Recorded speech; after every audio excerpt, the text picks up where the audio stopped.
Assalamualaikum warahmatullahi wabarakatuh. Baiklah, kami dari kelompok 6 akan menyampaikan hasil diskusi kami mengenai hakikat manusia. Saya Rati Safrani sebagai moderator, Aulia Rahmadila, Mardiana, dan Angelina Putri Arvita sebagai pemateri. Baiklah, materinya akan disampaikan oleh rekan-rekan saya. Kepada rekan-rekan dipersilahkan. Assalamualaikum warahmatullahi wabarakatuh. Perkenalkan, nama saya Angelina Putri Arvita dengan NIM 19003059. Di sini saya akan membahas materi pertama, yaitu tentang hakikat manusia. Manusia adalah keyword yang harus dipahami terlebih dahulu bila kita ingin memahami pendidikan. Manusia merupakan makhluk ciptaan Allah SWT yang paling sempurna. Karena manusia dibekali dengan berbagai kelebihan dibandingkan dengan makhluk lainnya. Kelebihan tersebut seperti nafsu, taat, patuh, tunduk seperti sifat dasar malaikat, dan akal, sifat istimewa manusia. Manusia merupakan makhluk Allah yang paling sempurna. Dan dalam berbagai ayat Al-Quran dijelaskan tentang kesempurnaan penciptaan manusia tersebut. Esensia kepribadian manusia yang tersimpul dalam aspek-aspek individualis, sosialitas, dan moralitas hanya mungkin menjadi realita atau tingkah laku dan sikap melalui pendidikan yang diarahkan kepada masing-masing esensia itu. Harga diri, kepercayaan pada diri sendiri, rasa tanggung jawab, dan sebagainya juga akan tumbuh dalam kepribadian manusia melalui proses pendidikan. Jadi hubungan antara filsafat, pendidikan, dan manusia secara singkat adalah sebagai berikut. Filsafat digunakan untuk mencari hakikat manusia, sehingga diketahui apa saja yang ada dalam diri manusia. Materi kedua yaitu adalah pandangan agama tentang manusia. Hakikat dalam asal diri manusia berpangkal pada dua asal. Asal yang jauh, yaitu kejadian pertama dari tanah, ketika Allah menyempurnakan kejadiannya dan meniupkan ruh ciptaannya kepadanya. Dan asal yang dekat, yaitu kedua dari nutfah. Di antara hal yang memuliakan dan melebihkan manusia adalah bahwa Allah telah memberikan kepadanya kemampuan untuk belajar dan berpengetahuan, serta membekali dengan segala peralatan kemampuannya ini. Tugas paling luhur manusia ialah beribadah kepada Allah. Inti dari seluruh tanggung jawab ini adalah tanggung jawab manusia terhadap ibadah kepada Allah dengan pengetahuitannya, yakni kemurnian ibadah hanya kepada Allah semesta. Sekian materi yang saya bahas.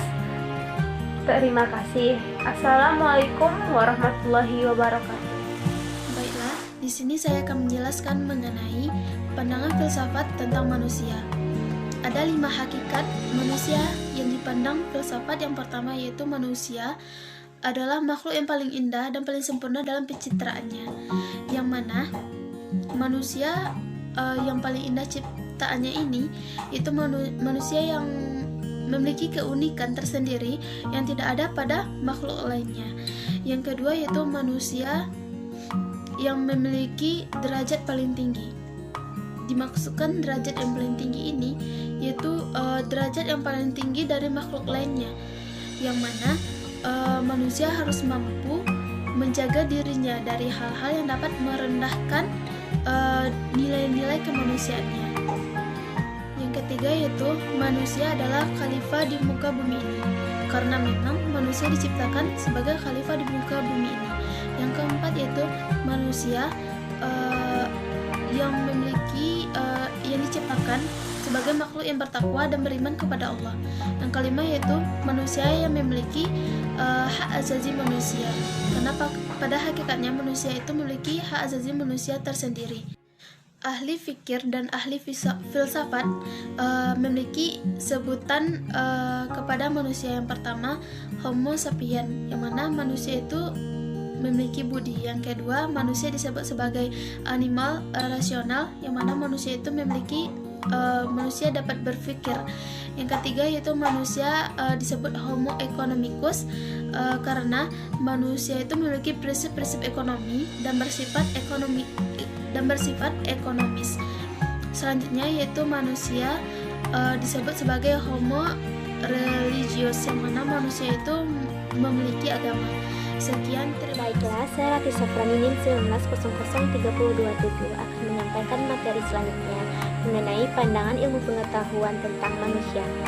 Setiap disiplin ilmu pengetahuan hingga saat ini masih berusaha menyelidiki dan mendalami hakikat manusia, di mana diperoleh menurut tinjauan Islam, manusia adalah pribadi atau individu yang berkeluarga, selalu bersilaturahmi dan mengabdi kepada Tuhan. Manusia juga disebut makhluk yang unik. Manusia memiliki dimensi dasar, baik secara pribadi, jiwa, kelompok, dan lain-lain. Manusia merupakan subjek untuk ilmu pengetahuan, di mana dari dalam diri manusia masih banyak hal-hal yang belum dipecahkan oleh ilmu pengetahuan. Sekian materi dari saya. Materi selanjutnya akan disampaikan oleh rekan saya. Materi selanjutnya manusia sebagai makhluk budaya. Seorang manusia dikatakan makhluk berbudaya apabila tingkah lakunya dituntun oleh akal budinya, sehingga menciptakan kebahagiaan yang hakiki kepada dirinya, lingkungannya, serta tidak bertentangan dengan ketentuan dari Tuhan. Manusia dikatakan makhluk berbudaya diharapkan dapat menjaga dirinya, bertindak sesuai dengan ketentuan peraturan perilaku atau batasan-batasan sebagai makhluk yang memiliki akal dan budi. Itulah yang menjadi pembeda antara manusia dengan makhluk lainnya. Menurut Igado, tahun 2010 ada 7 pokok perbedaan. Yang pertama yaitu, sebagian besar kelakuan manusia dikuasai oleh akalnya, sedangkan hewan oleh nalurinya. Nah, dengan akal, manusia dapat menguasai alam sehingga bisa hidup dimanapun, sedangkan hewan hanya pada tempat tertentu saja. Yang kedua, sebagian besar kelakuan manusia didapat dan dibiasakan melalui proses belajar, sedangkan hewan melalui proses nalurinya. Yang ketiga yaitu, pengetahuan manusia itu bersifat akumulatif atau terus bertambah. Yang keempat, sebagian besar kehidupan manusia dapat berlangsung dengan bantuan peralatan sebagai hasil kerja akalnya. Dan yang kelima yaitu, manusia mempunyai bahasa, baik lisan atau lambang vokal maupun tertulis. Yang keenam, manusia sangat beraneka ragam, sedangkan pada hewan tetap saja, misalnya seperti kucing. Biasanya mereka hanya akan dalam satu bentuk saja, sedangkan manusia beragam-ragam, ada yang tinggi, ada yang pendek, ada yang kurus, dan ada yang gemuk. Yang ketujuh, sistem pembagian kerja dalam masyarakat manusia jauh lebih kompleks daripada masyarakat hewan. Pembagian kerja pada masyarakat manusia ini berdasarkan perhitungan akal dan kepentingannya, sedangkan pada hewan ditangani oleh pada satu bidang tertentu saja. Baiklah, sekian hasil presentasi dari kelompok kami. Kalau ada kata-kata yang salah, kami mohon maaf. Kami sudahi dengan Assalamualaikum warahmatullahi wabarakatuh.